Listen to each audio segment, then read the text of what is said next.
And as we get set up for the other panel, I want to ask Lisa to just do the transition because she is an athlete, which I didn't know this till I was telling her. So we're just going to have her give her just her 1 minute personal story while the other folks are going to come get up on the stage. And our folks are going to remove one chair because Joan Hornig regrets her daughter had an accident, is having surgery today. So she would love to be here with you all, but she's not. So they're going to remove one chair. But where are they? I don't know where they are. Remove one chair? Celeste is down there. We're going to remove one chair. This last one. Come on up, Chris. And then Lisa will do transition.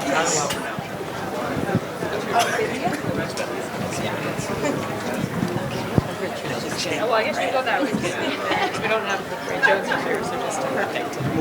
Okay. Well, I'm thrilled to get to introduce this next panel because, as Carol mentioned, I was an athlete my whole life, and I think that one of the most important things that sports did for me was to really create a new sense of community into any situation I went into, whether it was when I was 6 years old on the gymnastics team, when I went to college and was on the swim team, when I did triathlons after high school or after college, and sports just has such an interesting opportunity to connect everybody and to have a whole different way of learning a set of skills and competencies that are transferable into any kind of future. So really excited to hear from this panel, and also go Knicks forever.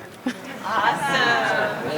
And we just want to say, too, that one of the things we really think is an important takeaway from today is focusing on what unites us. And one of the taglines and one of the GlobalMindED mantras is what unifies, uplifts, and inspires us. And the people that you're going to meet in this last panel before the reception, when everybody can meet each other, really all are role models for that. And I think during difficult times when we need to be our most courageous, capable selves we can be, we really learn a lot from people like this who show us how to have joy during times of challenge. And they're awesome. They're just exemplars of that. So welcome, and we're excited to have you guys end our day. Thank you, thank you. Give it up for Miss Carol, please. Give it up. She is our leader, our connector. If we're peanut butter, she's jelly. No, I'm excited to be here. My name is Jerome Williams, better known as JYD. That's it. Known for a little barking going on. I'm really excited to be here today, and on behalf of GlobalMindED, this has been an excellent day of just panels and education. So if you learned something today, make a little noise. Make a little noise if you learned something today. I think it was an excellent day. I think I'm totally charged up about AI. I'm energized to go back to my community and the people that we serve to actually explain a lot of this and educate and uplift and give some engagement around what we see and how the world is changing. As this panel gets started, we're the last panel. So if you know anything about any type of event, you know that everybody's about done. Okay, you're about finished, you're tired, you eat your dessert. Some of y'all, I see you still got desserts on your plate. So it tells me you're either thinking about going home or you're just too done. So what we're gonna do, for this last panel, we have an exercise. I got a JYD exercise, and I didn't use AI or Chat GPT to come up with it. I need everybody in the room to stand up. All right. Panelists, you can sit. No, you can sit down. Y'all can sit. Y'all special. Stand up, everybody. Okay. Now, when everybody stands up, now we can stand up. Okay, we can stand up. Okay, this is what you have to do. You cannot speak to anybody at your table, but you must, on the count of 3, go give someone else in this room, the biggest compliment. And I don't want it to be, hey, nice to meet you. Oh, no, I want it to be, your tie looks great. That gold tie gave me some inspiration, something, okay? Count of 3, somebody in the room. You got 30 seconds. In the 30 seconds, we got to be back because this is quick. 1, 2, 3, go. Hi. Nice to meet you. You look great. I like your blouse. Thank you. And the bell bottoms. I love your height. Okay. I can go with that. No, I love your energy. I am really feeling better. Thank you. Thank you. That's all. I feel like doing jumping jacks. At all. See, look, you got interaction going on. This is good. You got 15 seconds. Keep it going. Keep it going. 15 seconds of love. Chris. I can say this is the best panel. Awesome. Thank you. Awesome. Thank you. Richard, let's go. I complimented your eyes. Okay. In 5, You are 4, 3, 2, 1. All right. Head back to your tables, back to the center of where we get this started. We are engagement for human flourishing. This is all about sports, arts, music, and service as catalysts for leadership and livelihood. And I have a distinguished group. We're going to go down the line, ladies first, and you're going to give us a good, don't even be shy about it. Give us a good minute and a half to 2 minutes, Maribelia, of just your essence. Got it. Well, after that, I don't know. So I'm actually very proud because he said my name really well. And if you tried it and you couldn't say it, it's okay. It's not you, it's me. It's a misspelled name, by the way. It's supposed to be Maribelia. It's I instead of L. So Maribelia. So it's pretty unique, which I'm proud of it. I love my name. Well, I know we still have students, right? Yes. So the reason why I ask is because I'm going to be talking to you. And the reason why I'm going to be talking to you is because, like yourselves, I'm a student. I love learning. And today I have. I am really happy that I'm able to be here today. Once you hear my beginnings, you will understand why. So, I believe that it doesn't matter where you come from, you can make it anywhere.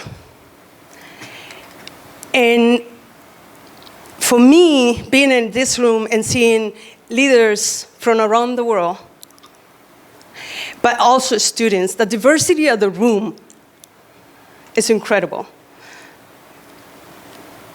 And I believe what connects us all is possibility. That desire that we all have to do something meaningful with our lives. Even if we don't know how to start. Like myself. I came to this country as a teenager. And as you all know, it's very hard to be a teenager. Well, imagine moving to a whole other country where you don't speak the language, you don't know people, having to start from zero. Yep, that makes it a little harder. But I soon realized that coming to America was the best thing that could have happened to me. See, there's two things that I learned pretty quickly. One was that sports was going to change my life. Because back home, as a girl, I wasn't allowed to play. So learning here that I can play any sport, oh, you bet, I did. See the fire? See the fire. I played every sport that I was allowed to. Even all boys teams, like football. Yeah, I was the kicker, so it's okay. But between sports and education, I took every opportunity that I could. With sports, why was it so special? And probably why I'm in this panel is because sports allows you to feel that you belong somewhere. At least that's what it did for me. Sports give me a home away from home. So, when I started playing sports, I found friends really quickly. I found mentors and people who believed in me. So, soon I learned that you can also get a college degree, earn a college degree for free if you have good grades and play sports. Say no more. That is what I dedicated myself every day. And I did. And because what it did to me, I decided that I wanted to do the same for others. So, right after college, I founded CASA. If you all know, CASA means home. A nonprofit, a soccer club that focuses on children from all walks of life that have representation from leaders from all over the world. 80% of our staff are from all over the world. And we wanted every kid to feel represented. Now, I have done a lot of things in my life. Okay, hold on a minute. Now, we got to save some of this. Go ahead. Yeah, we're getting ready to go on. Go ahead. We're all getting sucked in to your whole essence. I gotta go down the line and give. I was getting it right. Chris, let's go. This young man here, if you haven't gone on iTunes, as soon as you get up from your table, make sure you go on iTunes and purchase what he does with this violin, because it's extraordinary. I can hear it playing in my head right now. Go ahead, Chris. Well, thank you, Jerome. And I do need to start off by saying that I was a classical musician in a past life. Unfortunately, I had a professional injury that took me out, but the organization that I'm here with today and that I founded, Opus One Foundation, was very much born out of a personal story very much like your own. Having grown up in New York and being a professional classical musician, and doing that for about 12, 13 years of my life, starting at 15, and doing it into my late 20s. What's interesting about being a professional classical musician is that you're taken to faraway places. It's a very exciting life for a young person, but often in a, how can I put this, in a profession which is pretty exclusive in terms of the audience and the people you're interacting with. I often refer to, no one from Carnegie Hall is here, so I will say this. We have these gilded stages, but they're also very much gilded cages, meaning that they're very exclusive and for a population that can afford to be there and access the arts. So at the end of 2015, I was very fortunate to be invited to go to Kenya for an outreach tour for this amazing program, which is still in existence, called Ghetto Classics. And Ghetto Classics is a program that was bringing music education to highly impoverished children living in the slums of Nairobi.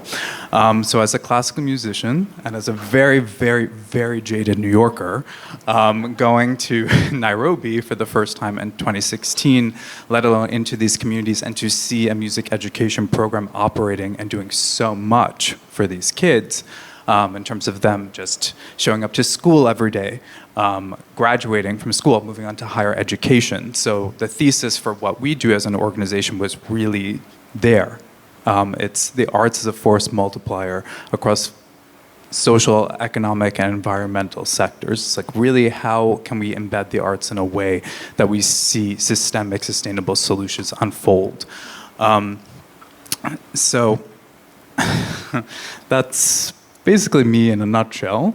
I would say that Opus One is maybe my third career. So for students out there that are wondering what's their path forward, after my injury, and Opus One was still very much a young organization, I was actually a tech founder. Had the good fortune of going to MIT for my MBA, Started and sold a blockchain company while I was there, and then graduated more so into Opus One, going in full force, building out its capacity to the global organization it is today. So if you're out there wondering what you're going to do with yourself, whether you're in high school or in college, you know what, there are many opportunities for you to change and to take a different path forward and find great success and purpose in what you do. So, Very nice, very nice. Pass that on to Brother Richard. Richard, go ahead. Afternoon, everyone. My name is Richard Lewis, and I don't know if I'm ready to share my essence. Don't hold back. Come on now. Well, and I look back at my life, I almost see two different phases: life before sports and life after sports. And I don't know how there's some correlation there, but not completely. In my younger life, I've talked about this before. I was designated by the school system as a special academic kid. They wanted to put me in special education and everything else, and a whole lot of things going on there. But I remember starting to get better in school, getting better, and then being introduced to sports. Life kind of changed. It was a place where I could just run out a lot of energy and do everything I needed to do, have fun on the field. And we learned quite a bit of things playing sports too, and it still today remains part of the foundation of my essence.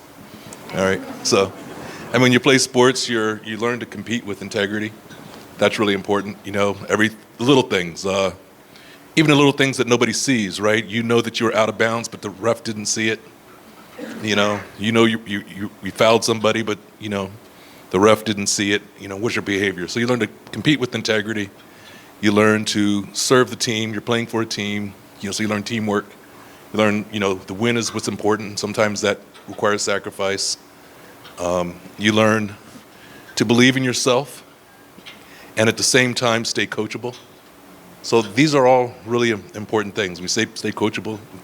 Back to what you were saying, I feel like a student even today, just like you, because staying coachable just means always stay learning. So in the theme of what we're doing here, I then later went on I got better in school, actually. Did a bunch of stuff in school, then went to the Air Force Academy, graduated, served for 10 years in the military, having an amazing life in the military. So many important missions all over the world. Then working in corporate America for a while, and then starting my own company, then turning into multiple companies and getting involved in nonprofit, and just springboarded in so many directions. Like you, I feel like it's my third or fourth lifetime. I look back to different periods of my life. Was that me or somebody else? Oh yeah, that was me. So it's really amazing to be here today. I've looked forward to and enjoyed every panel. I'm looking forward to hearing from my esteemed colleagues today on this panel as well, led by the amazing Jordan. Well, thank you, brother. Keep your microphone. I'm gonna go ahead and go to you first. So, as a leader in the Air Force and a former first generation athlete, serial entrepreneur, and a leader of your own foundation, how do you flourish to nourish so many other people through your businesses and your foundation? That's a great question. It kind of goes back to what I said. The sports, playing organized sports in particular, really set a foundation for my life. And then that was emphasized, and even further when in the military, where they put the discipline into the mix, where you really work harder, and all the discipline in the military that provides. Basically, no matter what phase of my life, whether it was sports, whether it was leading a military unit in the military, leading my company, which at one point was like 200 people, 24 million in sales, leading nonprofit hubs. With my organization, the theme has always been there. To your question, it's always been just keep lifting others as you lead, and that kind of ties it all in together. Very nice, very nice. Hey, Chris, I got one for you. I'm ready for you. All right. Hit me As the with it. founder of Opus Foundation, how's this work of service led to your life's purpose, and how can those in this room learn from you to have the same impact, especially with so many of your values on climate, indigenous communities, and inclusive success networks where all can thrive?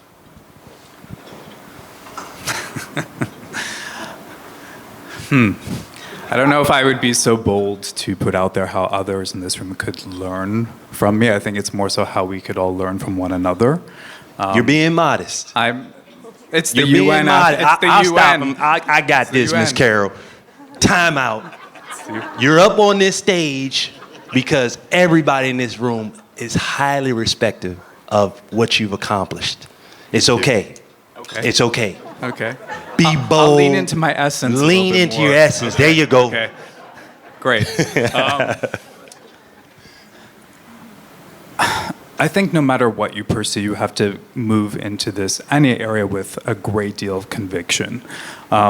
Being an entrepreneur, whether it's in the for-profit or nonprofit space, requires a kind of special gene in a way, right? And I remember listening to the panels earlier, and you really have to lean into this grit, this sort of being relentless and not willing to take no for an answer, and really being pulled by a vision that's much greater than yourself. Because I feel like any entrepreneur who is successful in the for-profit or nonprofit space, those who really move the needle are pulled by that vision. It's not really about the founder themselves. So for me, at the time that I started Opus One, this might get a little bit personal, but where I was in my professional career as a musician was, the ceiling was very apparent to me as a classical musician. It's not like being David Bowie, right? Where, you can just reinvent the wheel and the ceiling is constantly lifted for you. In the classical music world, a decade or so ago, I knew where I was going to be at 40 years old. So that was something for me in my mid-20s was a little bit of a challenge to swallow, because for me, in terms of my personality, I'm always looking for new, exciting challenges and pathways, as I think many people who are entrepreneurial by nature are. So it was very interesting to me how things unfolded with Opus One, having gone to Kenya and really seeing something which is super purposeful and was really the manifestation of the power of the arts in many ways. Refueled my fire for what I was doing, and the injury that unfortunately took me out a year later was obviously devastating for someone who had been a performer for the majority of his life at that point. But the silver lining and the window that opened was really finding purpose through something that I was doing that I really wasn't finding too much purpose in that its original form as I was a performer. So I would say that that's something that is perhaps a universal life lesson for all of us in terms of no matter where we are as people in our professional careers and our personal lives, there are always points where we encounter challenges where we have the opportunity to see the opportunity versus the tragedy of a situation. So for me, it was starting out, I have a passion for the arts because by nature, at my core, I'm an artist, but I wanted to really channel that in such a way that we can see it as a form of technology that really moves the needle, that we can, build access to education programs, that we can, put it in certain sectors of the economy to see change, to develop workforces in the creative economy, to find alternatives around health protocols and how can we create a greater sense of well-being when we insert the arts. And then with sustainability, working with indigenous communities, as you had mentioned, in Indonesia, how can we both preserve their culture and also amplify their sustainability practices and translate them for modern society so that we can start incorporating them.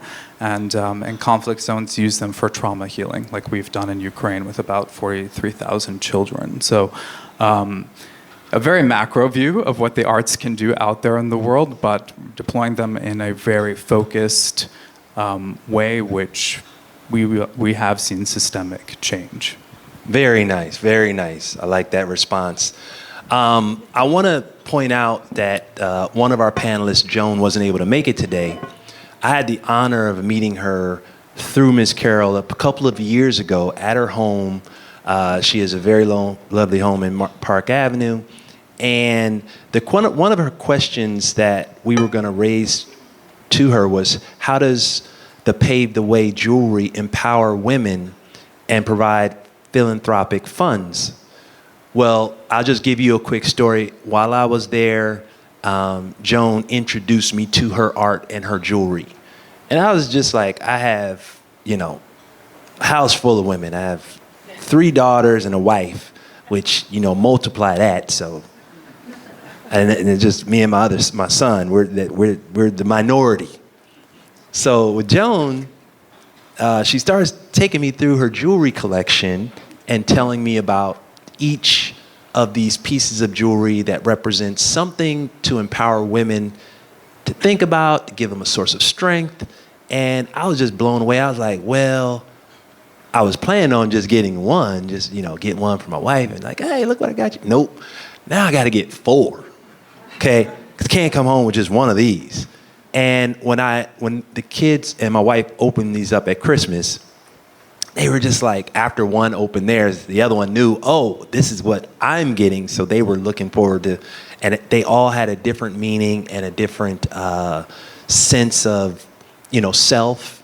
And I was very, Joan must have spent about a good 45 minutes with me, didn't she? Walking me around. What do you think about this one? What do you think about this one? And it was all about empowering women. So give it up for Miss Joan. She's not here. I want everybody to give it up for Miss Joan. And look at her foundation and Pave the Way. She definitely has some great things in there. All right. Come on, we back to you. Back to you, Miss Maribelia. All right. I want to know, how can... First of all, I need you to talk about the students in the room, because you're very close in age to students. We're not going to just give them your age, but you're close enough. And I want you to just break down what can you say to the young people and how they can harness the grit that you had to get to where you are. First of all, I want you all to know that to do anything, most people are scared. Most of the things I do, I always scare, especially because I take a lot of risk. So it's very scary. But the thing about grit is being scared and doing it anyways. So am I scared to be over here when they tell me, Carol invited me to come? Absolutely. But that was not going to stop me from coming. It's about, and you said it well, when you get a no, when a door closes, find a window, knock the wall down, burn the house, I don't care, just get through. And I think that is one thing that I had done since I remember.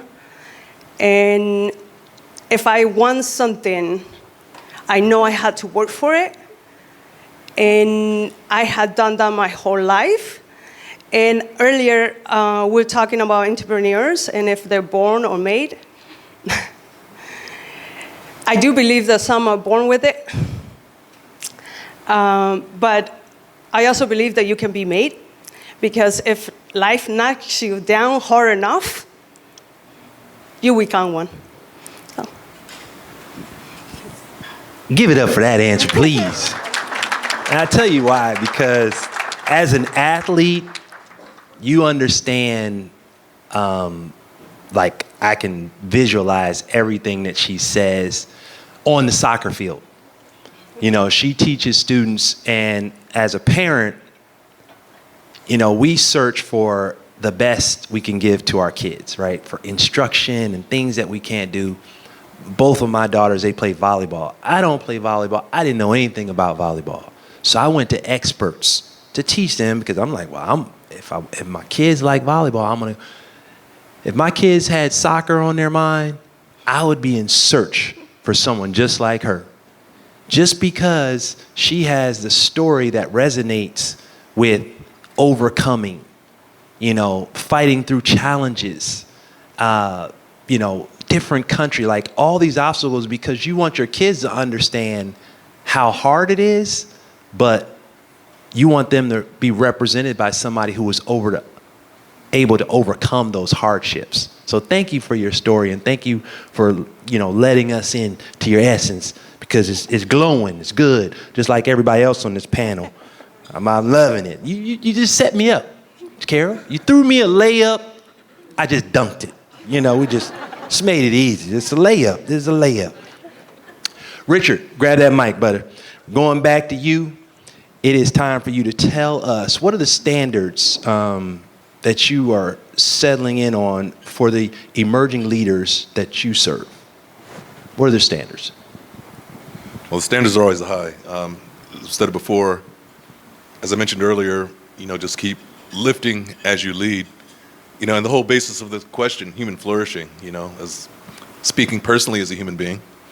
And I can say that entrepreneurship, a lot of the principles in my life and the ways that I've lived it and decisions made and have helped me personally to flourish. Looking at, some of the places where I am, and a lot of opportunities I never would have imagined. Places we've been and rooms we've, been in. Wouldn't have imagined this as a child. And then for the people in my company, holding them to high standards, pushing them to do more, I want the same for them. I want to push them to, in the military, one of the things at the academy, what they do, they're really good at this, and this will kind of help explain my point, is when you first go into basic, every cadet had a vision for what they could do. And they would be tasked with doing this over here, and a lot of people in their minds are saying, I can't do that. But then they would be pushed. They would push to find, the deepest parts of yourself, and then to work as a team. Next thing you know, you've accomplished that, which moments ago you thought you could never do. And now they say, then here's the next obstacle. And our minds revert back to, I can't do that. That's too much. I can never do that. You go through the same exercise, and now you've accomplished that. It's a tough process, because in order to get these thoughts out of your mind, they have to beat you up pretty hard. But then you learn that most of the obstacles we face in life are arbitrarily set by ourselves. We can do so much more than we think we can if we dig deep within ourselves and if we work as a team. So when it comes back to even now as a company, the standard I hold my people to, I push them to the same thing. I set goals that are high, and then I set stretch goals on top of that. And I sense a lot of times that they feel, hey, I can't do this. But then I push them, and I put them together with teams, and sometimes these teams are like-minded people. Sometimes they are intentionally of minds that are not alike, because I want the conflict. I want them to go through the forming, norming, storming. I want them to go through all the phases to get to a solution that, individually they probably would not be able to come up through themselves. So I hope that answers your question. I'm really saying that I want to push my people through the same crucibles that I feel made me the person I am today. Good, bad, ugly. I think that there's so many more opportunities that I have in my life because of what I went through, and I want the same for my people, even if it seems hard at the moment, even if they don't like me at the moment. But eventually, they get their check and they're okay. Okay, all right. I want you to lean into that. Lean in. How do they become an entrepreneur like you?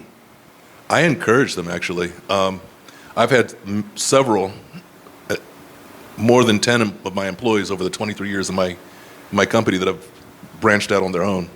And I would always encourage them. I would tell them straight up front, if you're thinking about doing this in yourself, I advise you and I encourage you not to keep it a secret. Tell me what you want to do, and I will support that. I encourage all of my employees to do what's best for themselves and their families. And sometimes entrepreneurship is good for that. My path into entrepreneurship, we were talking earlier about, is it a gene or is it, or can you be made? I agree. I think that there's something crazy in some people that says, what is the old joke? I got tired of working for somebody else. Now I'm an entrepreneur and I get to choose what 17 hours a day I want to work.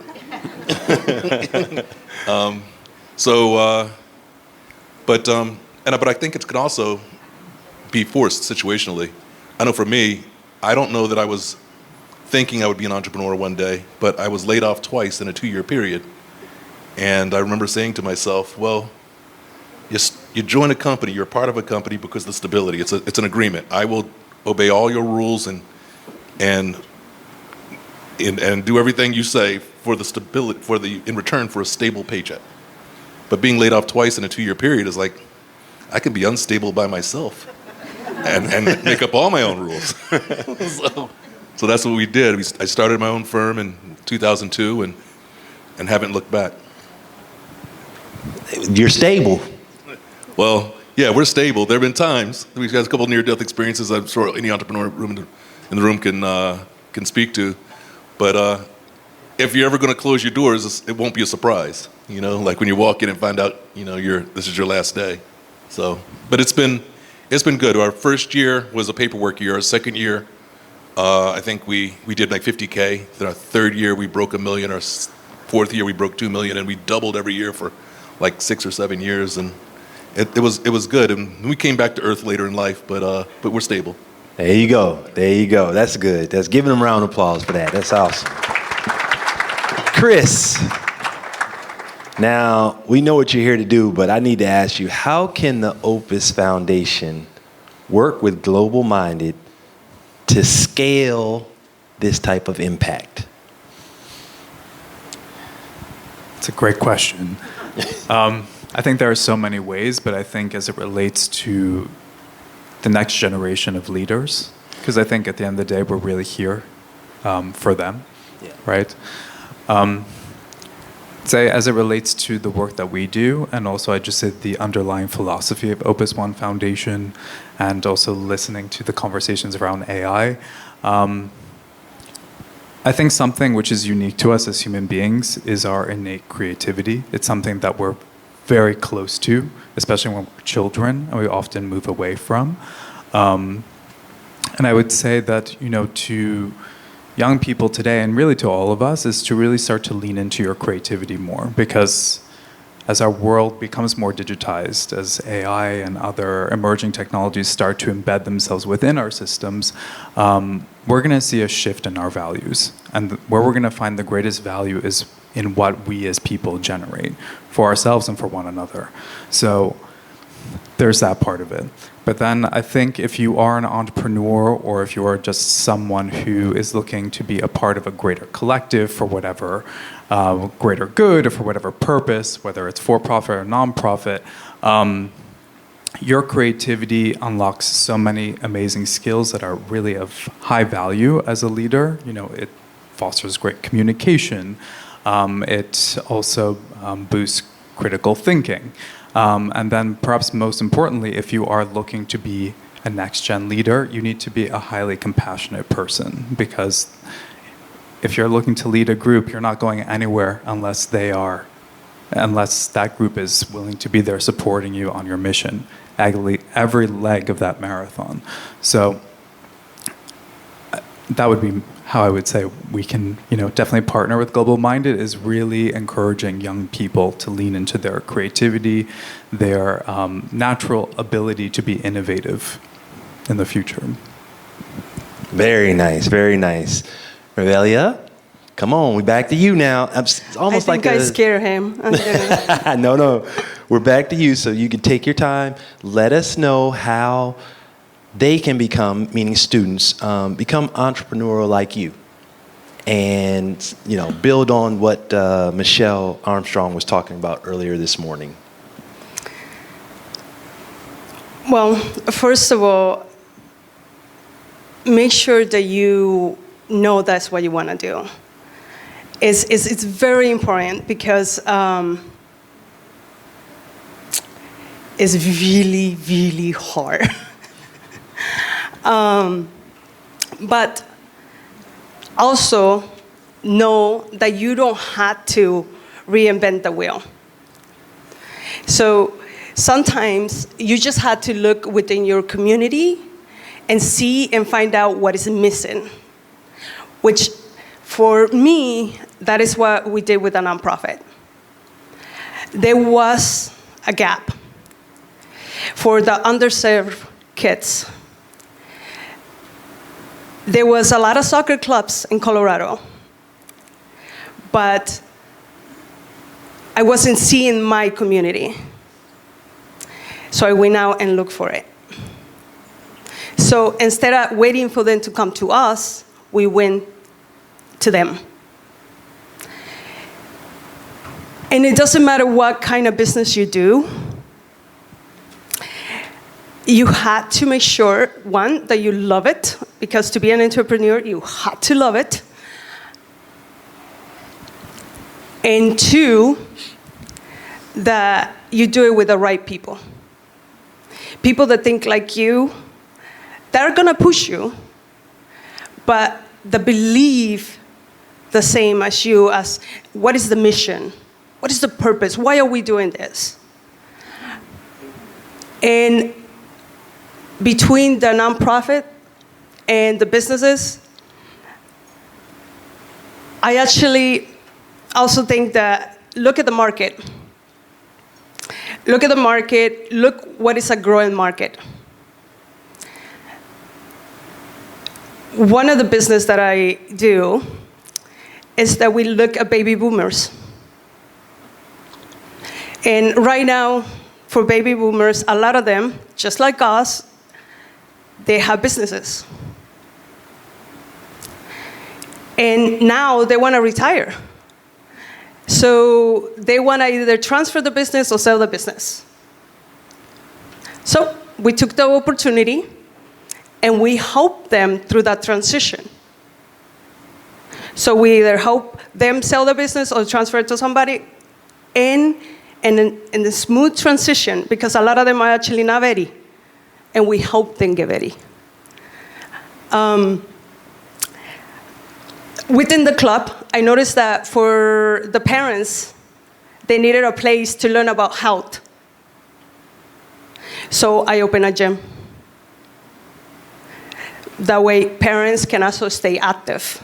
So we had the soccer club for youth, which is just a tool to engage players, because our biggest goal is to send them to college. So in a way, I feel like we've done the whole circle. So, yeah, thank you. That's good. That's good. That's good. Well, we also want to be inclusive. We got a lot of students here, and we want them to actually ask some questions. So we're going to open it up. We got one right here in the front. All right.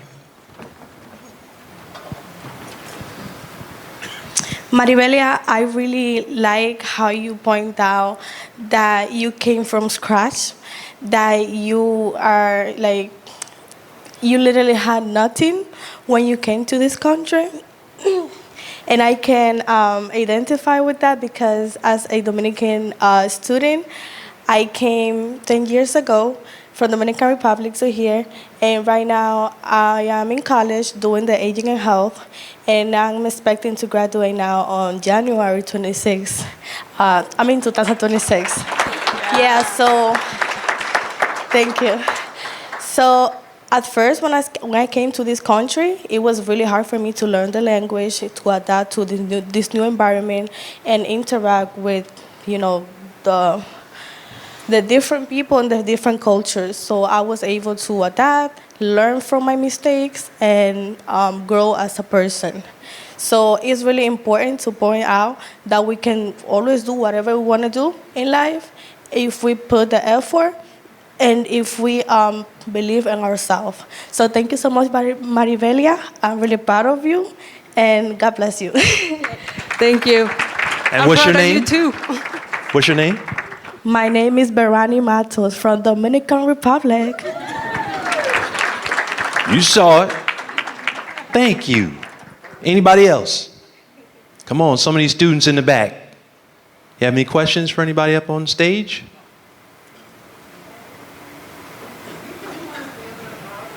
Oh, so, are we here? I'm coming on over. Somebody stand up. There you go. There you get him up, Dr. Dave. Oh, she's looking up her question. I got it. She got a second. You got it? Okay. Hi, my name is Dempsey.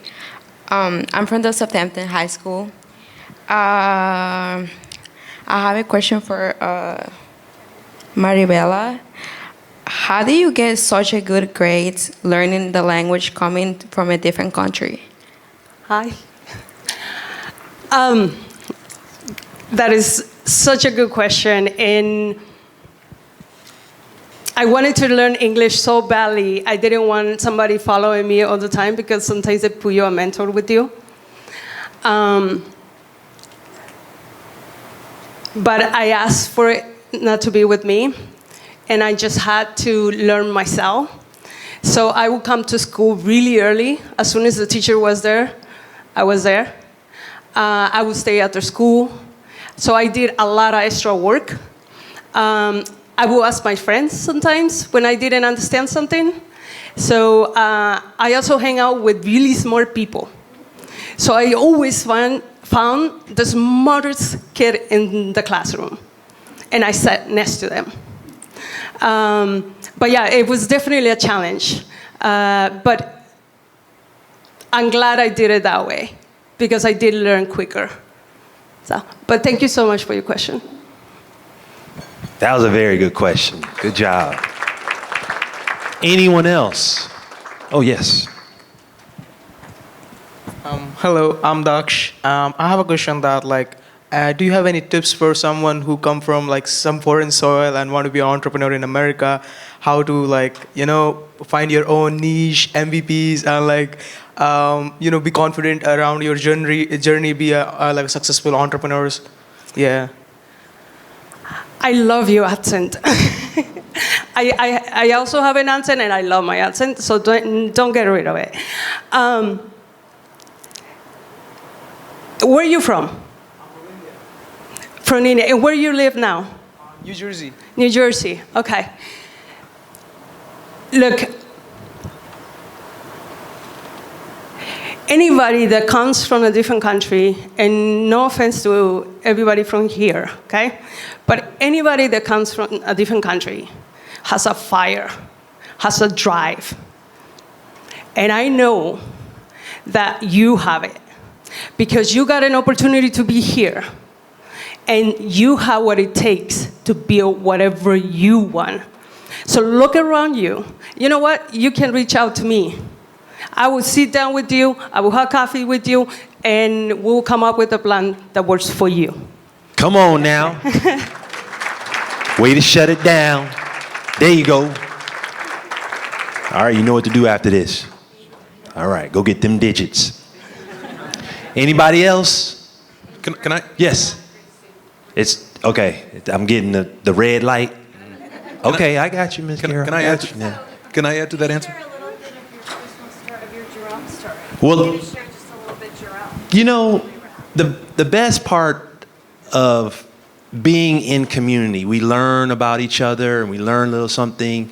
And for all of the people in the room that had to learn a different language, I'm going to give you a little my story, my backdrop. When I came out of high school, I had said a little prayer and I asked the Lord for 7 inches.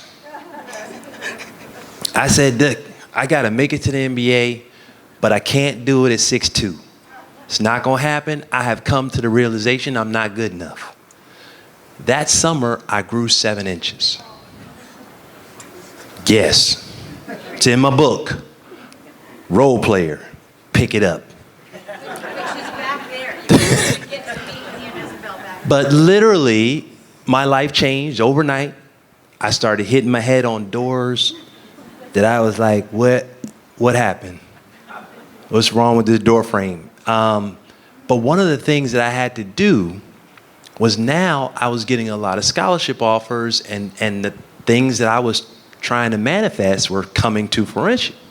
But now I had to do like all these different tasks. And one of them was learning a foreign language to get into Georgetown University. So that was like my dream school. But I was transferring in as a junior college graduate. So I had a degree, but I needed 2 hours of credits for a foreign language. So I had to take Spanish 2. Now, I love foreign languages. I would have been very happy with Spanish 1. Don't skip a step. They said, no, in order to get into Georgetown, you have to have graduated and have a Spanish 2 credit. So I take Spanish in the summer. Okay, so not only am I taking Spanish 2, but I fast forwarded the tape, and the teacher is going not 100 miles an hour, but she's going about 250. She got her foot on the gas, and I'm just in there, light bulbs like, I don't understand. Parlez-vous français? No, it's Spanish. That's the wrong language, sir. I'm sorry, I need help. But it is overcoming those challenges. I showed up at the teacher's door every day. I stayed after, and I was in that classroom, and when I left, I no longer spoke to my English-speaking friends. I went out and made some Spanish friends. And I said, don't speak a word of English, just until I understand. I won't eat. I don't know where anything is at. Point to it, talk to me in Spanish only. And I ended up getting a C in the class. But that was Spanish too, so that's like getting an A. I never spoke Spanish. ¿Cómo estás? Muy bien. ¿Cómo se va? Like, I had to learn all that quick. But it's overcoming challenges. So I really applaud those who come here, learn a foreign language. It takes a lot.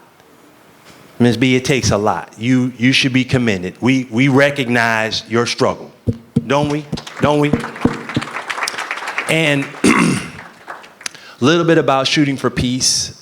We travel the world. As a former athlete, we know the power of our voices and what we can do to motivate others, especially young, African American males, females, and minorities, to really strive to reach their dreams and know that they can accomplish things, but they have to include education. So all these things that we're learning about AI is very intrinsic because it's almost like when they introduced the computer. This is just the new computer for our kids. It's called AI. It's the new computer. So I'm glad that everybody in the room is being told for people to embrace it and let them know about it so that they can learn to use it. And this is where the problem is for me.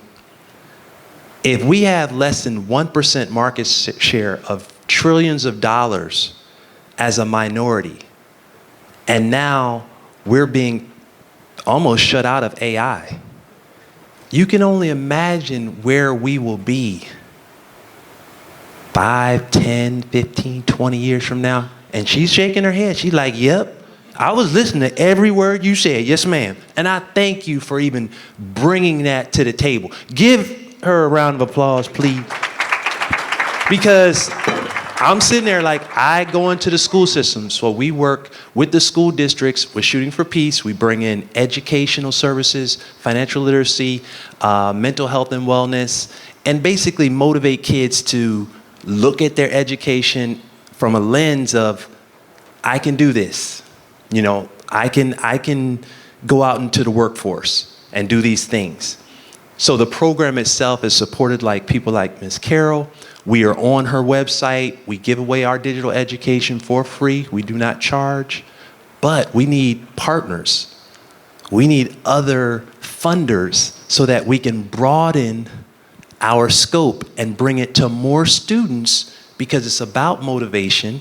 It's trying to educate, but we have to get the resources in the students' hands so that maybe we can bump it up to 2%, 3%, 10%. I mean, but trust me, we're going backwards if we don't get the message out.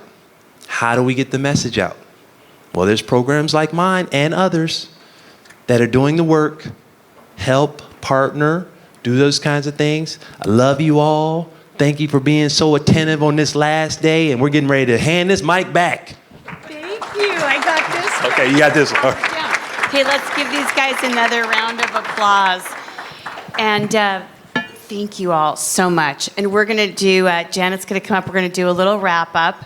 And we've got some people to thank. I want to have Kevin, who's our board chair, like wave and say hi to everyone because he's looking forward to meeting you all at the reception. Karen, Scott, and James Gardner, they checked you in this morning. Ayana is our social media intern here from Ramapo College.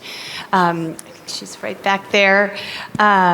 Where's Celeste right this minute? She's out running around. Okay, well, we'll give her a round of applause when we see her. Oh, there's Celeste. Yay, Celeste. Thank you. And then our wonderful staff today and our videographers and all of the UN and Lee, the whole support staff, so great to work with here. And then Janet has been also amazing, allowing us to do this here every single year. So we're very grateful. And I want to just say that Isabel, Howe, and Jerome, we have their posters back there, and they have some postcards if you want to get their signature or something. But they're awesome authors, and we want to make sure that one of the cool things in our community is we have a lot of interesting people that are doing really cutting edge things. And so they're going to be back there answering questions. But we hope that all the panelists that were here today are going to be there at the reception to meet each of you and for you all to ask questions and ask those super powerful questions and engage them and find out about their path and their journey. And that's really the point of why we're here. And for those of you interested in participating in our technology discovery process, there's Dave, there's Zach, there's Tim over here. And I know they would love to hear from you all or enlist your insights there. So Janet, anything else you wanna add before we start to have the most fun part of the whole day, which is everybody merge lane, meet each other? Thank you, Janet. Thanks, Carol. Wow. WOW, capital. Wow, and that's for each and every one of you. Thank you so much for joining us once again. I am so excited about where we can take GlobalMindED, but we cannot go there without the help of each and every one of you. And one of today's key takeaway, like what I said earlier, is radical collaboration, right? It takes a village, and that has always been a key message for a lot of our speakers today. You know, GlobalMindED cannot do this alone, and nothing is created in a vacuum. Most importantly, we stand on the shoulders of those who came before us. For our students, I want you to always remember that. The speakers and the leaders that are here today that have shared their stories, their vision, their passion, their success, they were here and they reached this because they believed and they took advantage of those who have come before them and have mentored them and have sponsored them and have helped them so much. And I want to say the same thing to you, to our students. Look at this room full of successful mentors and leaders and really entrepreneurs and leaders. You know, take advantage. We have a reception that's upcoming. Or you're not allowed to drink yet, right? So drop anything else, but approach all the leaders that you can approach and tell them who you are. Tell them how you want to make a change in this world. Tell them who you want to be and ask them. I repeat, A-S-K, ask. Ask them how they can help you. Thank you all again so much. All right, we'll see you all at just move on over to reception area. And let's give this last panel another round of applause. Thank you for closing our day in such an awesome way. Yay. Oh yeah, Photographia. Photographia.